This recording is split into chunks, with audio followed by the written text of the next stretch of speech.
this video, we're going to talk about homophobia and transphobia. And the thing is, not many people feel comfortable talking about it, and not many black men feel comfortable talking about it. So we're going to talk about it. So, what is your initial take on homophobia and transphobia? When did you first learn the word homophobia? Like, what was that for you? Wow, that's a really good question. When did I learn the word homophobia? I want to say it had to be, to be honest, it had to be TV. But like what's interesting is that I went to art schools growing up. I went to an arts middle school and an arts high school. So with like a very small male population. So in high school, an arts high school in Towson, Maryland, and it was like 70% girls, 30% guys, and then we would joke like 30% guys, 50%, 15% straight guys, and then the rest were the guys that were in the theater program. So I grew up with like and because it's an art school, it was also a very white school. So I grew up in this very weird perspective where like I saw a community that really embraced queerness, that really embraced personality and being able to be emotive. And then I go back home to Baltimore and like it be a completely different game, right? It's like, yo, that shit gay, like no homo, like don't be, throwing words around.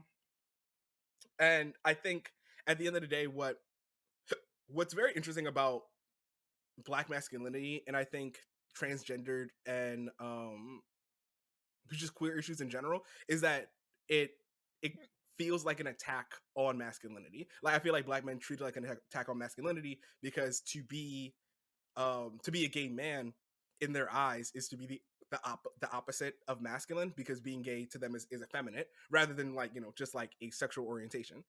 Then we get into this weird thing in which like I feel like it gets scapegoated that like black men don't want other black men hitting on them, and which doesn't make any sense because one, you ugly. One, like women don't hit on you. Like, like I feel like that don't get talked about enough, right? It's like how cocky can you be?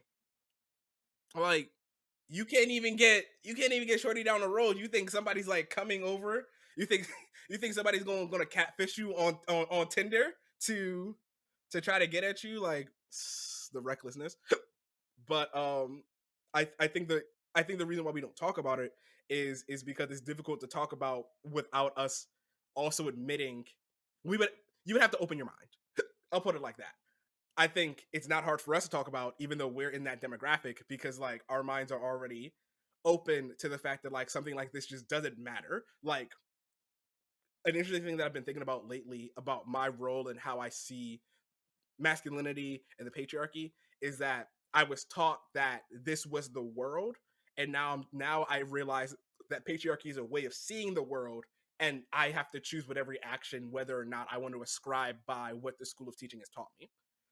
A lot of men just ascribe to to the hood. They subscribe to what their dads taught them. They subscribe to this very sexist mode of thinking. And when you do that, you're just doing math. You're just like, well, I know that's not allowed in my culture, so I'm gonna look down upon it. As soon as you see like this is not an important, like your sexuality has nothing to do with like your manhood, you're just like, well, I guess some people are bi, some people are gay, some people are straight, but if your sexuality as it is in black masculinity, if it's so tied to your thirst for sexual conquest, then female domination in sexual conquest, then this is just foreign. So that's basically how I feel. Well, what about you?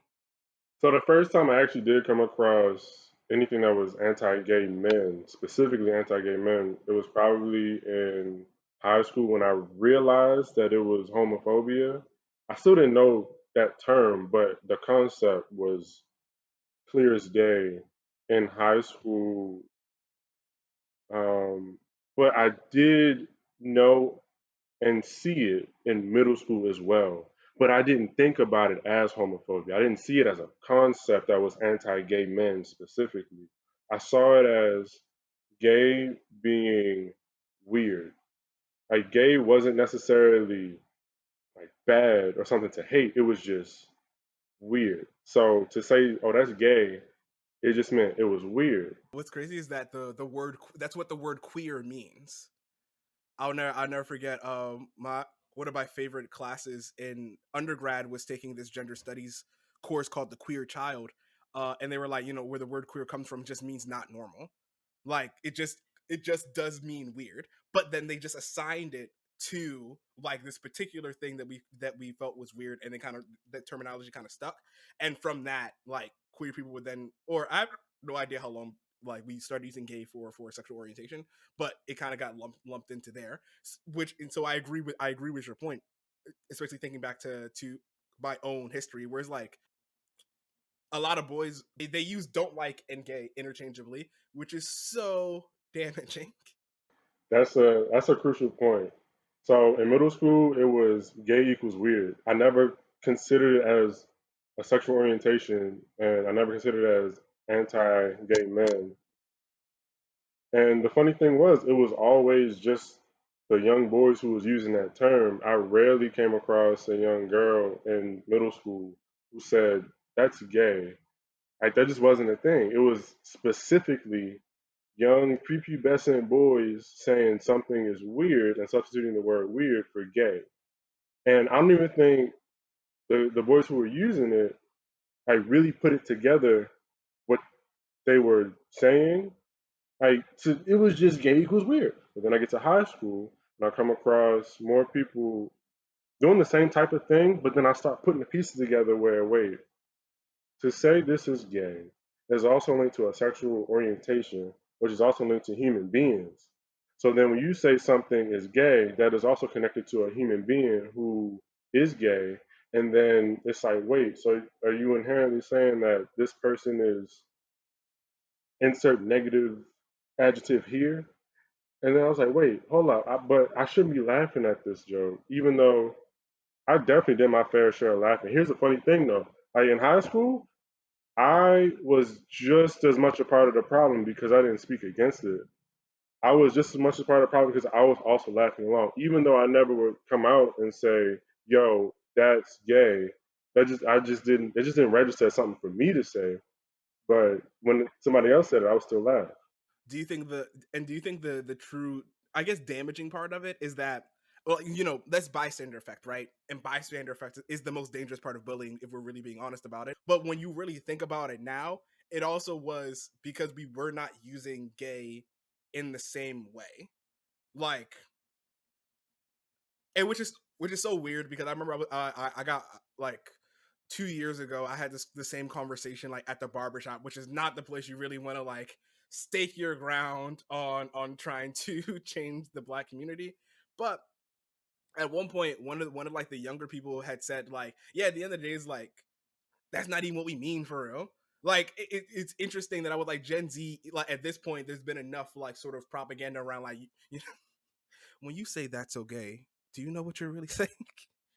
So like they're hip to that, but they're just like, nah, like they really they in turn they understand it maybe quicker than I did, that like, we just saying like that shit gay. We don't we cool with gay people, my man's gay, but like, that shit just gay.